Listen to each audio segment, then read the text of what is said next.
여러분 안녕하세요. 예, 주식 수사반장의 수사반장 이종혁입니다. 여러분 또 어떻게 한 주 잘 보내셨나요? 5월이에요, 5월.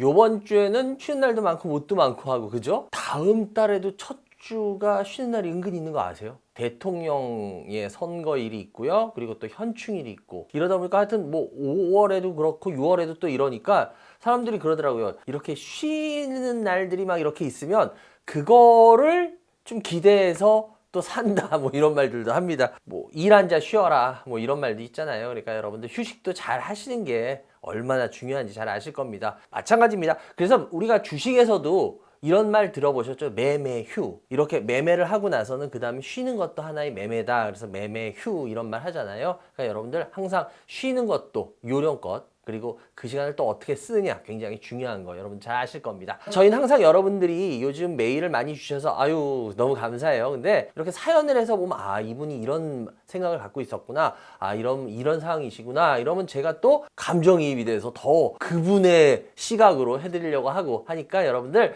메일 많이 주시기 바라고요. 제가 강의를 이제 오늘 드디어 또 하겠네요. 수도권에서는 진짜 되게 오랜만이에요. 오늘 수원에서 여러분들을 찾아뵐 텐데요. 여러분들 필요하신 분들 와서 열심히 들으시기 바랍니다. 지금 또 재밌는 이야기가 나올 때예요. 뭐든지 철이 있거든요. 그러니까 여러분들 오늘도 많이 오시기 바라고요. 여러분들한테 꼭 말씀드리고 싶은 게 있어요.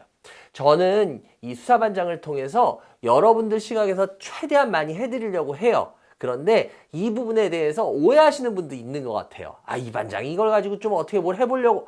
그런 거 없습니다. 여러분들 쭉 수사반장 했던 것들 보시면은 진짜 좋은 종목들 많이 소개해드렸던 거 아십니까? 위험한 것들은 위험하다고 상당히 많이 말을 하고 좋은 애들은 굉장히 매력적인 거를 미리 알려드리잖아요. 그랬던 것 중에 아주 대표적인 것도 APR. 완전히 그때 기억나시죠? 바닥에서 하반기에 엄청난 일들이 벌어질 겁니다 하고 미리 말씀드렸고 했잖아요. 이런 애들 실은 되게 많아요. 그러니까 여러분들한테 오히려 도움드리기 위해서 제가 리스크를 짊어지면 짊어졌지 여러분들을 어떻게 하기 위해서 그런 건 전혀 없다라는 거 다시 한번 믿고 여러분들 시청해 주시기 바랍니다. 오늘 첫 번째 종목 과연 뭐부터 출발을 할 거냐.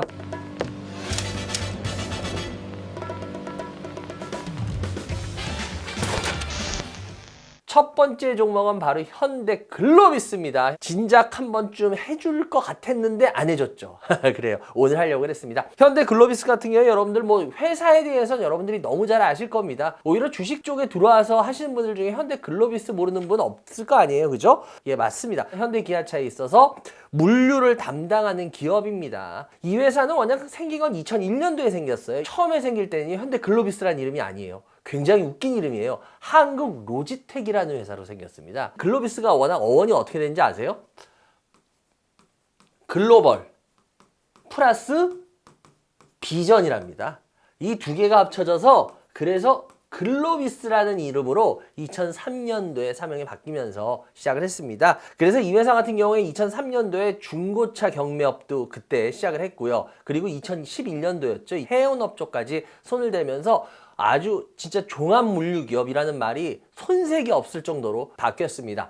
이 회사는 간단하게 말해서는 이런 거예요. 현대기아차가 차를 만들어요. 그 차를 만드는데 필요한 부품들이 있잖아요. 해외에 있으면 날라다주고. 그리고 또 현대기아차가 이렇게 만들어서 수출을 할 때 그럴 때 또 그런 차들을 수출을 해주고. 그러니까 어떻게 보면 이게 현대글로비스의 기본 뼈대예요. 이게 기본 뼈대라는 소리는 뭘까요? 결국은 현대기아차가 규모가 커지면 커질수록 그리고 현대기아차가 차를 많이 팔면 팔수록 글로비스는 가치 회사가 올라가는 구조입니다. 아주 간단하게 말하면. 우리가 그래서 글로비스 하면 현대차가 잘 되면 주가도 같이 올라가고 이럴 때가 있잖아요. 그죠? 그리고 현대차가 안 될 때 같이 주가도 내려오고 막 이런 모습들을 많이 보이는 이유도 결국 현대차에 의해서 죽고 살구가 되기 때문이에요. 이 매출 구성을 보면요. 종합 물류 쪽이 한 35% 돼요.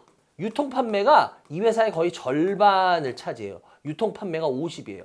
근데 이걸 오해하시는 분들이 있어요. 유통 판매하면은 뭐 우리 홈쇼핑이나 이런 데서 보면 그런 거 유통 막 하잖아요. 그러니까 뭐 그런 쪽, 글로비스가 이 유통 판매가 왜 더구나 제일 많이 차지하지? 이런 생각들을 하시는데 제가 좀 이따가 풀어드릴게요. 해운업 쪽이 한 15% 돼요. 그러면 이 회사의 종합물류는 뭐냐면 이 회사 같은 경우에 고객의 화물에 대해서 운송을 해주고 그걸 하역을 해주고 그리고 그거를 또 물류 컨설팅을 해주고 이런 종합적인 물류를 다 해주는 이게 바로 이 종합물류업에 들어가요. 그러니까 어떻게 보면 현대글로비스의 가장 고전적인 영업이라고 할 수 있겠죠. 이 회사 같은 경우에는 결국 현대차의 해외 완성차 같은 게 판매가 증가되면은 결국 종합물류업도 같이 성장을 합니다. 그래서 이 회사 같은 경우에 현대차가 많이 파느냐 해외에다 그거에 따라서 같이 커가는 업이다. 이렇게 보시면 돼요. 그리고 이 회사 같은 경우에 유통판매업이 제일 크다 그랬는데 제가 왜 유통판매업을 제일 크다 그랬냐면 예전부터 현대글로비스 하면은 뭐가 제일 많이 나오냐면 CKD라는 게 제일 많이 나옵니다. CKD.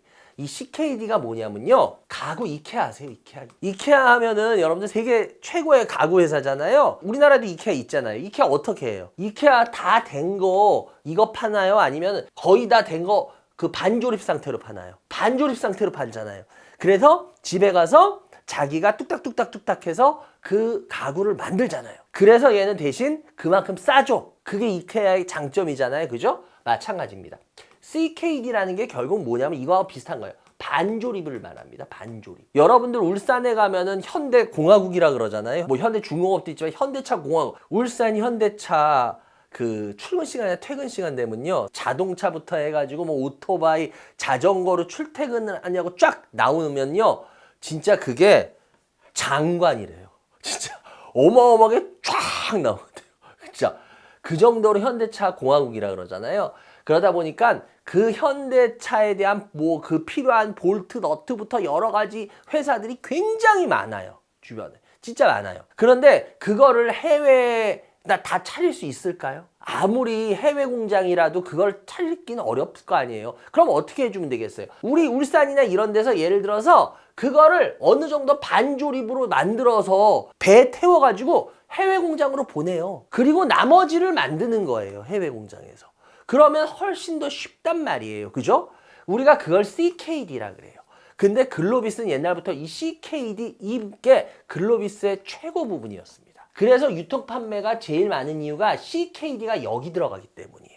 근데 이 CKD를 우리가 계속 잘 지켜봐야 되는 게 뭐냐면 요번에 여러분들 현대차 정의선 회장이 미국 백악관 들어가서 트럼프하고 만나고 막 했던 거 아시죠? 그거 왜 그랬어요? 현대차에서 31조 투자해가지고 트럼프 대통령이 이 아주 훌륭하다고 했잖아요. 같이 세워놓고 그죠? 31조 투자를 했으면은 거기에다 이제 공장을 더 짓는 거잖아요. 그 자동차들 그 어디서 갈까요? CKD로 들어가겠죠. 그렇게 되면 이 부분 앞으로 현대글로비스는 어쨌거나 현대차는 좀 어려워질 수 있거나 하더라도 그 31조 해가지고 계속 지금 뭐 공장 돌아가고 있고 그리고 또 지을 거예요. 이걸 해가지고 그러면 그거 그냥 놀려요. 짓고 거기서 어차피 생산해야 될 거 아니야. 그죠? 여러분들 그리고 현대차가 31조 투자한 이 부분은 여러분들이 잘 생각하셔야 되는 게 왜냐하면요. 트럼프가 만약에 대통령이 이제 다 끝나고 나면 현대가 이거 굉장히 쓸데없는 투자한 거 아니야. 이렇게 말씀하시는 분들도 계시더라고요. 근데 절대 아닙니다. 여러분들 일본이 뭐 환율이고 뭐 이런 여러 가지가 있어도 경상수지 적자, 이 무역적으로 따지면 일본은 굉장히 그 이 환율의 영향을 덜 받는 경제를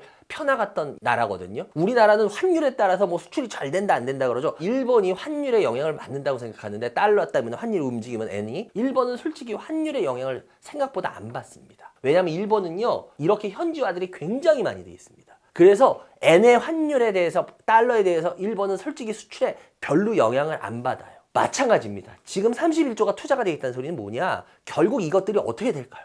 이건 환율의 영향을 별로 안 받는 현지화 생산된단 말이에요. 그래서 이 31조에 대한 투자는 앞으로도 현대차의 굉장히 큰 매력이 될 겁니다. 그렇게 따진다면 어찌 됐건 간에 글로비스는 거기에 계속 나를 거란 말이야. 그죠? CKD로. 그런 부분은 글로비스가 계속 지켜봐야 되는 부분이고 또 글로비스의 유통판매업 중에 하는 게 뭐냐면요. 중고차래요. 얘네가. 그 시화. 뭐 분당, 인천 막 이런 것 있잖아요.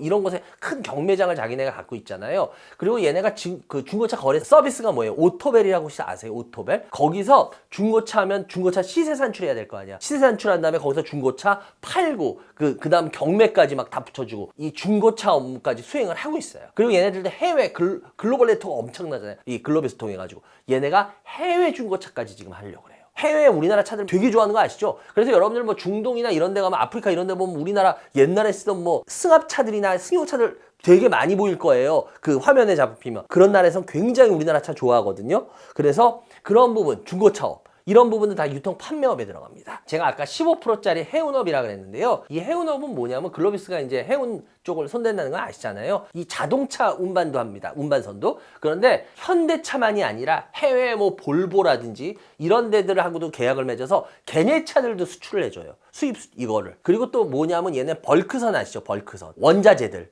이런 것들도 날라주고요. 석유나 천연가스 이런 거 탱커라 그러거든요. 이런 거 탱커선. 이런 탱커선. 이런 것들이 다 얘네 해운업에 들어갑니다. 그러니까 이런 부분들이 보면 어때요? 나빠요? 안 나빠요? 안 나쁘겠죠. 왜? 이런 애들은 보통 어떻게 계약을 맺냐면요. 단발로 맺겠지만 대부분 이런 애들은 장기 계약을 맺습니다. 해운은. 그렇기 때문에 해운은 장기 계약을 맺어가지고 한번 계약을 맺으면 몇 년 동안 계속 꾸준히 물량들이 계속 이어져요. 이거 같은 경우에도 글로비스에 있어서 일단은 나쁜 부분이 아니라는 거죠. 그래서 글로비스의 산업을 얘기하자면 이렇게 우리가 정리를 할 수 있어요. 근데 글로비스 같은 경우에는 여러분들 매년 지금 꾸준히 성장하는 추세라는 건 알죠. 왜 그래요? 제가 아까 현대차에 의존하는 회사라 그랬잖아요. 현대차에 많이 영향을 받는 회사, 정확하게. 그런데 현대차가 최근 몇 년 동안 어땠어요? 나쁘지 않았죠. 해외에서 특히나 미국 시장 점유율도 계속 넓혔잖아요. 그죠? 그리고 요번에도 뭐 실적 어쨌거나 발표했는데 좋은 실적 발표했잖아요. 그러니까 현대차가 꾸준히 성장을 하고 있으니까 글로비스의 실적 같은 경우도 괜찮고 성장을 같이 하는 모습들이 계속 나타났다라는 겁니다. 얘네들 같은 경우에 또 이 현대 글로비스가 맨날 전에부터 얘기 듣던 게 있어요. 야, 니는 너무 현대차에 의존하는 거 아니니? 그리고 현대차에 너무 국한된 산업만 하는 거 아니야? 이러다 보니까 얘네들이 나름대로의 신사업이라고 해가지고 성장 동력들을 찾으려고 노력을 하고 있습니다. 그게 뭐 그렇게 크게 성과가 나타나고 있지 않다라는 건 저도 인정해요. 뭐 예를 들어 수소 연료전지라든지 스마트 물류 같은 거 뭐 이런 여러 가지들을 지금 시행을 이제 하고는 있는데 그래도 일단은 성과는 나오지 않더라도 저는 계속 해야 된다고 봅니다. 왜냐? 그러니까 현대 글로비스의 태생부터 이거는 계속 끊임없이 괴롭히는 딜레마였어요. 이 딜레마를 현대 글로비스는 어쨌거나 깨려고 들거든요. 어쨌거나 이 신사업 쪽을 계속 나간다는 거. 그런데 좀 걱정되는 건 여러분도 있을 거예요. 왜냐? 지금 누구예요? 엄청나게 글로벌적으로 문제를 일으키고 있죠. 트럼프가 지금 관세 전쟁을 엄청나게 하고 있죠. 그렇게 되면 관세 전쟁하면 뭐예요? 이 관세라는 건 뭐에 매기는 거예요? 수출 수입품에 매기는 게 관세 아니든가요? 그러다 보니까 이 관세에 따라서 수출 수입이 어떻게 되겠어요? 영향을 받을 수가 있겠죠. 그럼 글로비스에 타격을 줄 수도 있겠죠. 근데 또 이게 은근히 잘 풀리면 글로비스한테 도움도 줄 수가 있을 거예요. 그죠? 그러니까 이런 부분 좀 지켜봐야 돼요. 그런데 요거 말고 글로비스를 지켜보시려면 저는 지금부터 말하는 제 이 두 가지를 가장 중요하게 보려고 합니다. 하나는 뭐냐면 여러분들 로봇계 아세요? 아유, 여러분 이 조그만 이런 애만 이렇게 조그만 이런 로봇계 말고 좀 큰 거 이렇게 해가지고 다리도 긴 로봇계들 보셨잖아요. 이렇게 해가지고 경비도 하고 못도 하고 하는 로봇계 보셨잖아요. 그 로봇계 세계적인 업체가 어딘지 여러분 아십니까? 들어보셨을 거예요. 보스턴 다이나믹스라고 들어보셨죠? 아주 세계적인 로봇 회사죠. 그 보스턴 다이나믹스가 어디 거예요? 현대차가 인수했죠. 근데 이 현대차가 인수할 때 이 보스턴 다이나믹스 이 회사를 어떻게 인수했냐면요. 정의선 회장이 20%인가 그래요. 그리고 현대차가 30%, 그리고 현대모비스가 20%, 그리고 현대글로비스가 10%를 갖고 있습니다. 그런데 문제는 뭐냐면 현대차하고 현대모비스 물량은 현대차의 해외 법인인 HMG 글로벌인가 그럴 거예요. 이 HMG 글로벌에서 현대차하고 현대모비스가 현물 출자를 했었어요. 현물 출자를 할 때 이 보스턴 다이나믹스 물량을 현물 출자를 해버렸어요. HMG 글로벌로. 그러니까 어떻게 됐냐? 똑똑히 하셔야 됩니다. 상장한 회사 중에 보스턴 다이나믹스의 주식을 직접 들고 있는 회사는 유일합니다. 글로비스가. 보스턴 다이나믹스가 현대차 그룹 거니까 현대차가 들고 있을 거라고 생각들 하시거든요. 아니에요. 처음엔 그랬지만 지금은 HMG 글로벌이 들고 있어요. 그래서 우리나라 상장한 회사 중에는 이 보스턴 다이나믹스 이 로봇 회사의 주식을 직접 들고 직접 혜택을 보는 회사는 이 현대 글로비스밖에 없다는 거죠. 근데 여러분들 지금 이 로봇 개하고 이 로봇 산업 지금 계속 뭐 커가는 산업인 거 아시죠? 이 부분의 혜택 부분도 이제부터는 앞으로도 생각을 해보실 필요가 있다라는 겁니다. 그리고 또 하나, 얘네들 주가 올라왔던 왔다리 갔다 하는 이유 아시잖아요. 두 번째는 뭐예요? 정의선 회장이 우리나라 10대 그룹 중에 회장이 제일 지분이 약한 회사가 지금 현대차인 거 아시죠? 정의선 회장이 월등하게 적습니다. 삼성이나 SK 이런 데가 LG 잽도 안 됩니다. 정의선 회장이 월등하게 적어요. 그래서 정의선 회장은 무조건 물량을 늘려야 되는 거 아시죠? 물량 늘리려면 어떻게 해요? 그래서 지금 뭐 여러 가지 하지만 여러분들 잘 아시잖아요. 결국 모비스를 통해 가지고 할 수밖에 없죠. 그러려면은 모비스 주식을 사고 뭐 어쩌고저쩌고 하려면 결국 글로비스 주가를 올려야 된다는 건 아시잖아요. 그래서 글로비스는 결국은 주가가 저도 뭐 예전부터 방송에서도 여러 번 했지만 제가 항상 글로비스는 무조건 올라갈 수밖에 없습니다라는 얘기를 여러 번 했잖아요. 그래서 요번에 좀 올렸어요. 예, 작년하고 그러고 나서 다시 밀렸는데 주봉인데 보시면 알겠지만 글로비스는 결론적으로는 올릴 수밖에 없어요. 그런데 여기서 조정받고 나면 어떻게 되겠냐? 조정받고 나면 다시 또 올라가지 않겠냐라는 겁니다. 왜? 정의선 회장이 이게 지금 아직 시작이 제대로 안 됐잖아요. 그러려면 결국 글로비스 주가를 올려서 모비스를 뭐 많이 사거나 이런 식으로 해야 되거든요. 그리고 좀 전에 말했잖아요. 직접적으로 상장 회사 중에 보스턴 다이나믹스 물량을 들고 있는 회사는 이 회사밖에 없어요. 이런 매력적인 부분들이 아직 도사리고 있다라는 거예요. 그래서 주봉상으로 보면 약간 올라왔다가 지금 떨어지는 모양새인데 오히려 떨어지고 나면은 여러분들한테 더 좋은 기회를 창출해 줄 수도 있지 않겠냐. 여기에 맞춰서 한번 포인트를 맞춰서 생각을 해보시면 어떨까라는 말씀 드려보겠습니다. 오프라인 무료 주식 강연 찾아가요 이반장 5월 10일 토요일 오후 1시 수원 컨벤션 센터로 찾아갑니다. 주식에 관심 있는 누구나 참여 가능합니다. 많은 참여 바랍니다. 두 번째 종목은 여러분은 캠트로닉스가 질문이 들어왔네요. 캠트로닉스 자율주행으로 되게 좋은데 어떠냐 이런 질문들도 들어오고 했는데 자 풀어볼게요. 업력이 좀 오래된 회사입니다. 생각보다 여러분들 1983년도에 생겼어요. 그때는 이 회사가요 워낙 화학하고 전자 SMT라고 있어요. 전자 SMT 이게 뭐냐면 표면 실장 기술이라 그래가지고 이 사업으로 시작을 했습니다. 특히나 유명해진 건 2013년부터였죠. 2013년부터 얘네가 뭐를 했냐면요 무선 충전 사업을 시작합니다. 무선 충전 사업을 시작해서요 얘네가 2019년이었죠. 얘네가 그때 굉장히 놀라운 일이 벌어져요. 삼성전기의 무선 충전 사업을 얘네가 인수해버립니다. 그러면서 무선 충전 사업에 있어서는 어떻게 보면 우리나라에서 이 캠트로닉스가 최고의 회사가 되겠죠. 2014년도에 얘네가 자율주행 연구소를 설립해요. 그래서 워낙 캠트로닉스 하면은 이 자율주행 쪽으로 그동안 주가 움찔움찔할 때는 이것 때문에 움찔을 많이 했었어요. 예전에는. 그래서 얘네들이 2014년도에 자율주행에서 2018년도인가요? 그때 V2X라 그러죠. 그 자율주행 기술. 얘네가 그 자율주행 기술을 그때부터 이제 합니다. 그러면서 상당히 그때부터 주가가 움찔움찔 하던 회사인데 얘네들 매출 비중을 보면요. 전자 사업이 60% 돼요. 전자 사업. 그 다음에 얘네가 반도체. 이제 오늘도 반도체가 상당히 나올 텐데요. 반도체는 실은 5%밖에 안 돼요. 그리고 얘네 같은 경우에 전장 사업을 하는데 전장 사업 요거 한 5에서 6 정도. 얼마 안 되고 그 다음에 얘네가 유통 및 기타 뭐 이렇게 하는데 이 유통 및 기타가 실은 은근히 필요가 없는데 30%나 돼요. 일단 얘네 같은 경우에 전자 사업이 60%로 제일 큰데 얘네가 뭐냐면 전자 사업은 삼성전자 쪽하고 이 전자 사업은 같이 컸습니다. 특히나 또 전자 사업 쪽에서 뭘 하냐면은 코로나 이후에 여러분들 전자칠판 같은 거 되게 많이 쓰였거든요. 그리고 키오스크 왜냐면 사람들 대면을 안 해야 되니까 그런데 들어갔는데 여러분 TSP 이게 뭔지 아시죠? 터치 스크린 패널. 이 전자칠판에 이게 터치스크린 이거 안 들어가면 큰일 나잖아요. 이거 얘네가 그거래요. 이 전자사업에서. 그리고 얘네들 같은 경우에 또 화상회의 필수적인 카메라 모듈 같은 거 이런 것들 합니다. 이런 게 다 전자사업이에요. 그래서 얘네들이 워낙 이쪽에서 매출을 제일 많이 뽑는 회사입니다. 그리고 왜 또 이게 전자사업이 그러면 제가 아까 무선 충전 얘기했죠. 무선 충전. 이게 모바일 쪽이거든요. 모바일. 이 무선 충전 사업이 전자사업에 들어가요.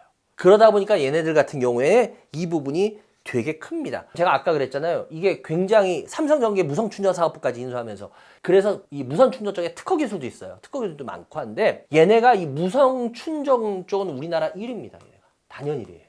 왜냐면 얘네가 이쪽 관련해서는 앞으로도 비전이 있냐 없냐를 물어보면 전 비전이 있다라고 얘기를 하고 싶어요. 왜 그러냐면 여러분 무선 충전 분야는 스마트폰 이외에도 되게 많이 쓰이잖아요. 왜냐면 웨어러블에도 쓰이고 자율주행 때문에 자동차에도 이거는 꼭 필요한 부분이거든요. 그리고 로봇까지 갑니다. 그래서 이 무선 충전 쪽은 제가 봤을 때 앞으로도 이 회사에 있어서 지금까지도 매력으로 계속 가장 큰 부분이었지만 앞으로도 이 부분은 계속 매력적으로 저는 작용을 할 거라고 봅니다. 그런데 오히려 이거보다 반도체, 요즘 반도체 때문에 좀 그랬어요. 반도체는 근데 실은 5%밖에 안 돼요.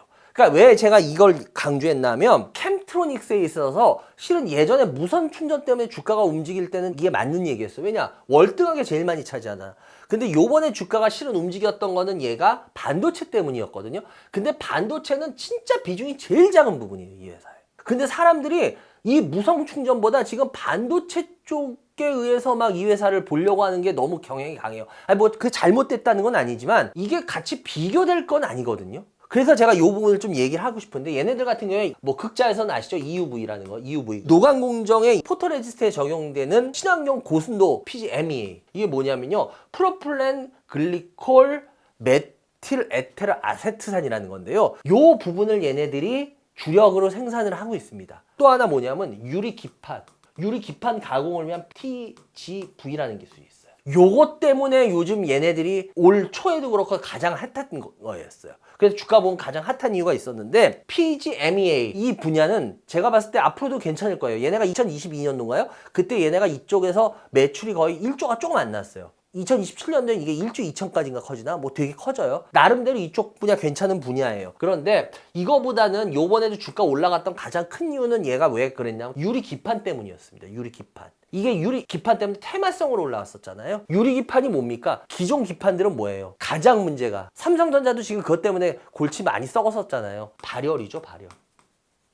여러분 삼성이 HBM이 왜 안 된지 아시죠? 맨 처음에 엔비디아가 여러분들 HBM 주문을 먼저 어디한테 했는지 아세요? 하이닉스가 아니에요. 삼성이에요. 근데 삼성이 HBM 이거를 생산을 안 돼가지고 그래서 엔비디아가 그 다음에 하이닉스하고 조인을 한 거예요. 근데 왜 더 그랬는지 아세요? 물론 뭐 얘네 뭐 사업부도 그때 많이 축소시키고 막 이래서 그런 것도 있는데 발열. 지금도 HBM에서 삼성이 가장 애먹는 것 중에 하나가 뭐예요? 발열이잖아요, 발열. 그런 것 때문에 뭐예요? 수율이 안 나온다며.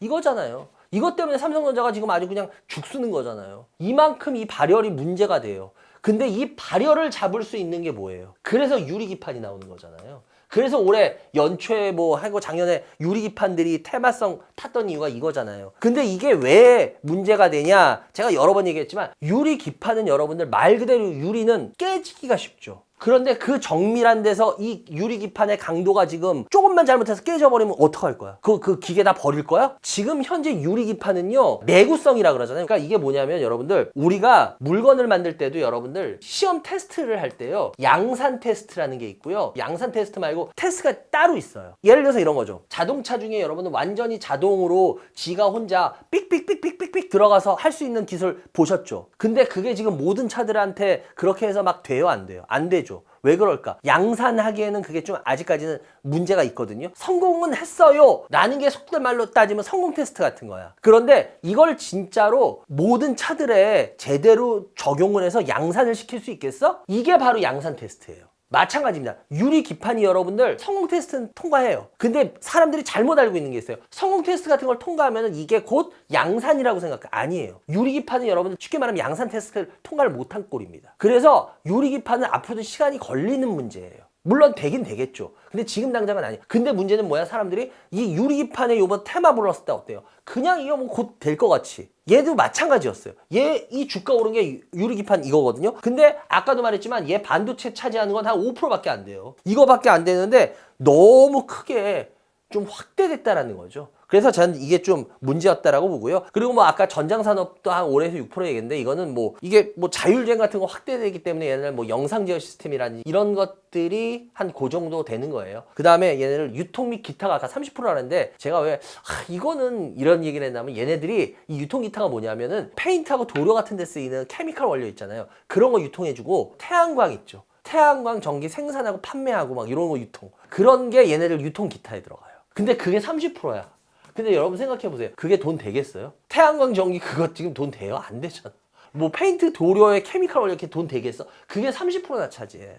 그러니까 이 부분은 얘네들이 있어서 안 좋은 부분은 많다라는 겁니다. 그래도 어쨌거나 지금 반도체니 이런 쪽으로 아까도 말했지만 뭐 TGV 기술이나 PGMEA 이쪽으로 계속 나가려고 해요. 캠트로닉스가. 왜냐면 자기네도 이런 거에서 이제 성장을 해야 된다는 걸 자기네도 알아요. 왜냐? 무선 충전 쪽만으로는 안 된다. 그걸 알고 있기 때문에 얘네가 지금 회사가 나가려는 방향은 제가 봐도 일단은 맞다라고 봐요. 그래서 올해 모멘텀을 본다 그러면 PGME가 요번에 고객사 있잖아요. 고객사들한테서 이거 받아도 되겠어. 품질 승인이라 그러죠. 이 품질 승인이 올해 아마 이 회사의 하나의 모멘텀이 될 가능성이 있습니다. 그러니까 요게 어떻게 되느냐. 또 하나는 여러분들 아까도 얘기했지만 유리기판 양산을 위한 그 TGV 기술 있죠. 요게 개발 공정이 어느 정도 잘 돼가느냐. 요 두 가지가 얘는 올해 주가를 어쩌면 여기서 움직이게 할 수 있는 모멘텀이 될 수 있다라는 겁니다. 이 두 가지가 먹힌다 그러면 얘는 주가가요.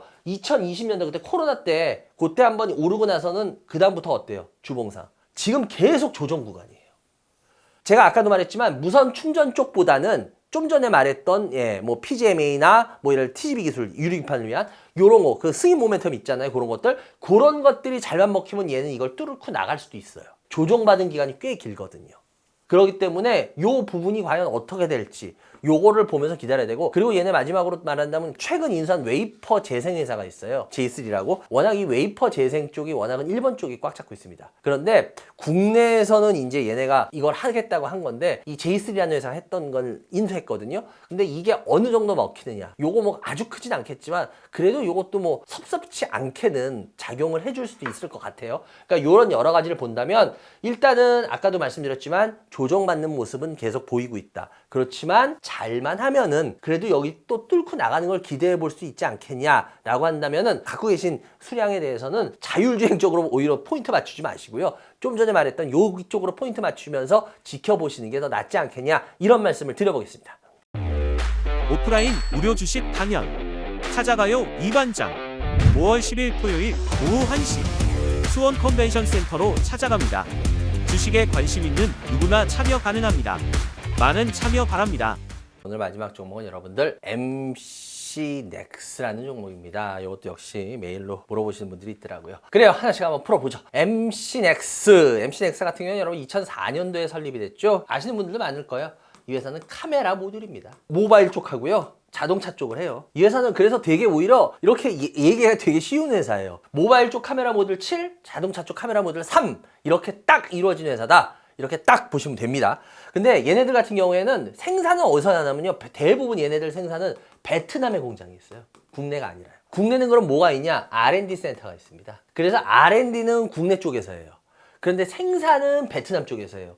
그럼 여러분들 지금 버뜩하고 떠오르지 않아요? 요번에 관세 제일 세게 맞은 곳이 베트남이잖아요. 이거는 이미 안 좋은 걸 깔고 가겠죠. 아무래도 베트남하고 여러분들 뭐 다시 또 하겠지만 베트남 쪽에는 고관세가 계속 될 수밖에 없을 거예요. 대미무역 흑자에서 여러분들 우리나라보다 랭킹이 훨씬 대미무역으로 흑자 많이 뽑은 나라 중에 하나가 베트남인 거 아시죠? 그런데 트럼프가 베트남한테 관세를 살살 해주겠습니까? 그렇기 때문에 어떻게 보면 MC넥스는 이 부분에서 이미 경쟁력을 많이 잃고 있다라고 저는 일단은 보여져요. 이건 어쩔 수 없을 것 같아요. 이런 회사들이 그러면 뭐 빨리빨리 옮길 수 있겠냐, 공장을? 얘네가 무슨 삼성입니까? 삼성도 힘들고 현대차도 힘든데 그게 쉽지 않아요. 그래서 이 부분 때문에 저는 이 회사에 대해서 일단 되게 안 좋게 생각을 갖고 출발을 할 겁니다. 이 회사 같은 경우에 모바일용 카메라 모델의 주 고객은 삼성전자예요. 삼성전자고 자동차 쪽은 뻔하잖아요. 어디겠어요? 현대차고 현대모비스겠죠. 그래서 이 회사는 오히려 이런 식으로 분석하기는 되게 쉬워요. 근데 모바일용 카메라 모듈은 처음에 시작한 게 여러분들 2000년부터 이게 시작된 거 아시죠? 그때부터 이제 이 카메라 모듈이 쓰면서 스마트폰들이 슬슬 등장을 시작합니다. 그럼 스마트폰이 등장하면서 이 회사는 그러면서 모바일용 카메라 모듈이 많이 팔려요. 왜 그럴까? 기억나실 거예요. 맨 처음에 뭐 도끼폰, 그 다음에 뭐예요? 폴더폰, 레이저니 뭐 초콜릿 이런 거 할 때는 사실상 카메라 뭐 거의 있었습니까? 거의 카메라 없었잖아요. 뭐 있어도 뭐 있는 둥 마는 둥 그 정도였죠. 그런데 점점 휴대폰이 진화되면서 제일 많이 진화된 것 중에 하나가 뭐예요? 카메라죠, 카메라. 그래서 맨 처음에 핸드폰들 계속 새로운 신형들 나올 때 화소수 갖고 경쟁했던 거 아시죠? 화소수. 화소수가 뭐예요? 카메라에서 이거 화소 얼마나 진하게 찍냐. 그래서 애플도 그거 가지고 막 계속 했잖아요. 카메라 모듈이 그럼 어떻게 됐습니까? 많이 쓰일까요, 안 쓰일까요? 당연히 많이 쓰일 수밖에 없죠. 그러니까 어떻게 되겠어요? 얘네한테는 와, 이게 웬 땡큐야. 그리고 MC넥스가 계속 클 수 있었던 배경이 됐던 겁니다. 근데 지금은 여러분들 스마트폰 시장 어때요? 지금 커지고 있나요? 작아지고 있나요? 이제 안 커지잖아요. 뭐가 커져요, 서로? 얘 것 뺏고 제 것 뺏고 난리도 아니잖아요. 고급 스마트폰도 마찬가지고요. 그리고 이제 스마트폰이 아무리 좋다 그래도 여러분들 스마트폰이 무슨 뭐 슈퍼컴퓨터가 아니에요. 스마트폰에다가 할 수 있는 기술적인 한계가 있어요. 여러분들 제가 이걸 뭐로 비교하냐면 옛날에 핸드폰들은 소형화가 핵심이었습니다. 기억나세요? 그래서 맨 처음에 핸드폰들 삼성이 나왔을 때 가로 본능, 세로 본능도 있었지만 얼마나 작게 만드느냐. 맨 처음에 핸드폰은 도끼폰부터 시작했잖아요. 그러면서 계속 작아졌잖아요. 얼마나 축소할 수 있느냐가 그거의 기술이었어요. 그래서 그때는 축소 지향적 기술이었습니다. 그래서 나중에 핸드폰 얼마한 것까지 나온지 여러분 기억나세요? 한 요만한 것까지 나온 거 아십니까? 진짜 요만한 거.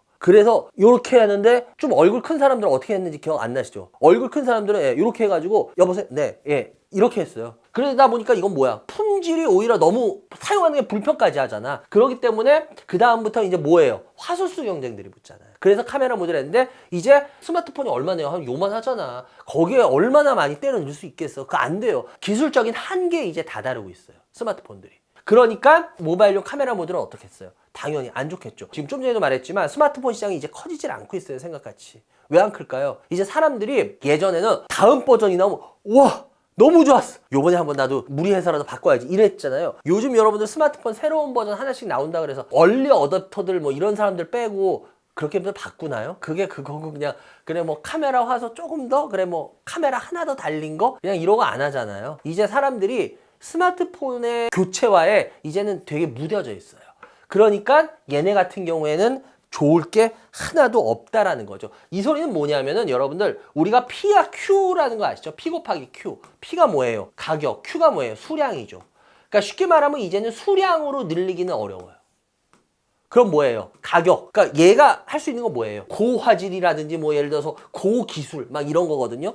근데 고부가가치라고 이걸 얘기를 하지만 이게 고부가가치라는 게 그렇게 쉽지는 저는 솔직히 퀘스천이에요. 그러니까 MC넥스에 대해서 일단은 좋은 의견은 안 가지려고 해요. 왜냐하면 MC넥스가 특별히 좋아 보일 만한 요인이 제 눈에는 아직까지 별로 안 보이거든요. 그나마 뭐 다행인 건 얘는 애플에서 여러분들 절대 폴더폰 안 만든다 그랬죠? 접는 거. 근데 뭐예요? 얼마 전에 기사 나왔대요. 지금 올 연말이나 내년에 지금 얘네가 애플이 지금 폴더폰이 나올 것 같다며요. 그러면 어디가 지금 열심히 쌍심지키고 덤벼야 될까요? 삼성이죠. 삼성의 갤럭시 그거하고 뭐예요? 뭐 그 폴더 얘네들하고 애플하고가 제일 그러니까 쉽게 말하면 스마트폰의 제일 하이 퀄리티를 잡아먹는 그 경쟁자잖아요. 그러니까 애플이 이거라면 삼성은 치명타를 입을 수도 있어요. 그러니까 어떻게 되겠어요? 삼성도 연락에 같이 그만큼의 매력적인 걸 내세워야겠죠. 뭐 아니면 한 번 더 접는다거나 뭐 예를 들어서 그렇게 되면은 MC넥스가 좀 혜택을 보긴 볼 수 있을 거는 같아요. 근데 이 부분도 글쎄요. 이게 뭐 어느 정도 될지는 저도 솔직하게 잘 모르겠고 그리고 자동차 카메라 모듈 같은 경우에는 오히려 이거보다는 자동차 카메라 모듈 쪽이 저는 오히려 더 차라리 낫지 않겠냐라고 보는 사람인데 왜냐면 여러분 카메라 모듈 같은 경우에는 MC넥스가 처음으로 시작한 겁니다. 자동차용 카메라 모듈은 얘네가 2005년부터 현대모비스에 납품을 시작했거든요. 근데 자동차용 카메라 모듈이 언제부터 쓰였냐면 2004년부터 쓰였습니다. 이게 왜냐하면은 일본의 도요타 아시죠? 도요타가 2004년에요. 주차 보조 카메라라는 거 아세요? 주차할 때 도와주는 카메라 그걸 얘네가 처음으로 설치합니다. 그러면서 자동차의 카메라 모듈이라는 게 본격적으로 쓰이기 시작한 거예요. 그래서 그 다음부터 뭐예요? 경쟁 회사들이 뭐 너나 할 거 없이 여러분 요즘은 주차 후방 백할 때 화면에 모니터에 기가 막히게 뜨잖아요. 뒤에 배경화면. 여러분 맨 처음에는 주차 카메라 없는 자동차들 기억나세요? 이렇게 하면은 거기에 자동차 그냥 모양만 있고 빨갛고 뭐 하면 삐 하면서 뭐 빨강이 이렇게 들어오고 녹색이 기억나시죠? 카메라 모듈이 그렇게 필요가 없었어요. 저 때는. 근데 점점 경쟁적으로 어때요? 후방 카메라 없으니까 너무 불편하잖아요. 뒤에 화면으로 다 보이면 너가 좋잖아요. 그러니까 어떻게 경쟁을 했어? 주차 후방 이런 거 카메라 다르기 시작했어. 그러니까 얘네들 카메라가 어떻게 돼요? 모듈이 미친 듯이 팔려요. 그러면서 얘네들이 굉장히 크게 혜택을 봤죠. 지금은 어떻습니까? 주행 보정 기능 아시죠? 뭐 아다스인가요? 예, 그 아다스 이런 거 발전으로 지금 카메라 모듈은 계속 앞으로도 더군다나 또 자율주행해야 되잖아요. 지금 자율주행들. 자율주행하면 여러분 어떻습니까? 카메라가 많이 필요하겠어요? 안 필요하겠어요? 카메라 모듈이 많이 필요하겠죠. 그래서 오히려 모바일 쪽보다는 이쪽이 MC넥스는 그래도 기대를 걸어볼 수 있지 않겠냐 이렇게 보는 거예요. 그리고 스마트폰이 아까 제가 침체라 그랬잖아요. 근데 여러분들 스마트폰 카메라 모듈이나요 자동차 카메라 모듈이나요 생산은 똑같이 합니다. 그럼 여러분 생각해보세요. 이미 스마트폰들 때문에 스마트폰 카메라 모듈 많이 팔렸잖아요. 생산 장비들 다 갖췄을 거 아니야. 그죠? 그러면 지금 자동차 쪽 카메라 모듈이 팔리면은 새로 생산 장비를 들여와야 될까요? 아닐까요? 당연히 아니겠죠. 왜? 이때 이미 다 돼 있잖아. 그러면 생산 장비를 깔아야 된다는 거는 회계학적으로 뭐라고 얘기하냐면 이걸 고정비라고 합니다. 근데 맨 처음에 깔 때는 고정비가 많이 나가요. 그런데 다 깔리고 난 다음에는 기계를 다 샀다고 칠게요. 그럼 그 다음부터 기계 새로 사요 안 사요? 살 필요 없겠죠. 그럼 고정비가 어떻게 됐어요? 줄겠죠. 바로 이거예요. 지금 자동차 쪽 카메라 모듈은 이렇게 되면 고정비 부담이 없게 됩니다. 카메라 때는 아니었어요. 그래서 이런 부분에 대한 혜택도 볼 수 있다는 거죠. 그리고 MC넥스의 이 카메라 모듈 기술들이 앞으로도 쓰일 부분들은 있어요. VR, AR 아시죠? 가상현실, 증강현실. 이거 같은 경우에 여러분들 워낙 1세대 때는 뭐예요? 애플이 1세대로 나왔죠. 근데 그때 어지럽고 못 쓴다 그랬잖아요. 그게 완전 실패했잖아요. 근데 2세대 때가 뭐예요? 메타 거죠. 근데 메타 거는 반응이 나쁘지 않았죠. 그래서 이제 이 AR, VR 쪽으로도 제가 봤을 때 이 카메라 모델이 이제 앞으로 팔려 나갈 수 있다라고 봐요. 그리고 로봇이나 드론들 어때요? 로봇이나 드론들. 특히 드론 같은 경우에 뭐예요? 사람이 안 타잖아요. 조그만 애가 가서 이러고 봐야 되잖아. 요번에 우크라이나 전쟁 때 아주 대표적인 거 있었죠. 우크라이나 그 드론이 러시아 병사, 저 그거 보고 깜짝 놀랐어요. 러시아 병사 이렇게 딱 비추는데 러시아 병사가 자기 담배 한 대 피워도 되겠냐고. 그 자폭 드론 기억나시죠? 그 해외 뉴스로 많이 나왔잖아요. 근데 드론이 계속 지켜보면서 기다리고 있어. 걔 담배 다 필 때까지. 그러고 어떻게 해요? 담배 다 핀 다음에 딴짓 하려고 그러니까 그냥 폭파했잖아요. 드론이 그 눈이 어디예요? 이게 다 카메라 모듈이잖아요. 그래서 드론 같은 거. 그리고 아까도 얘기했죠. 자율주행. 사람이 없이 그냥 혼자 운전하려면 뭐예요? 우리가 눈으로 운전하는데 이건 자율주행은 아시잖아요. 당연히 카메라 모듈 많이 들어가겠죠. 그러니까 이런 부분들 괜찮지 않겠냐라고 본 거예요. 이 회사 같은 경우에 지금 주가 보시면 알겠지만 어때요? 별 볼 일 없죠, 계속.